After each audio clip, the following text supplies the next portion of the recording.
আমাদের জীবনে কিছু কিছু ক্ষেত্রে অশুভ প্রভাব কাটানোর ব্যাপারটা আমরা নিজেরাই করতে পারি।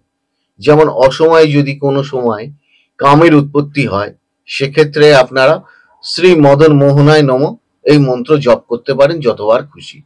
এবং যানবাহনে যখন আপনারা চলাফেরা করবেন, বিশেষ করে নিং নিং নৃসিংহায় নমঃ বা জয় নরসিংহায় নমঃ এই মন্ত্র বলে চলাফেরা করুন। এবং দুঃস্বপ্নে শ্রী বাসুদেবায় নমঃ, অনেকে আজে বাজে স্বপ্ন দেখে, তাদের ক্ষেত্রে এটা বললাম। আহারের সময় অবশ্যই শ্রী জনার্দনায় নমঃ বলে আহার গ্রহণ করবেন। দুঃখ আসলে শ্রী কৃষ্ণায় নমঃ বলবেন, বিপদে শ্রী মধুসূদনায় নমঃ, এবং ওষুধ সেবনে শ্রী বিষ্ণবে নমঃ, এবং আনন্দে শ্রী হরি হরি বলবেন, এবং দান করলে বিশ্ব আত্মনে নমঃ এই মন্ত্র বলতে পারেন। এবং আশীর্বাদ করলে বলবেন তোমার কৃষ্ণ ভক্তি সম্পন্ন হোক। এবং মৃত্যুর সংবাদে শুনলে বা দেখলে বিদ্যান লোকান স গচ্ছতি এটি বলতে পারেন।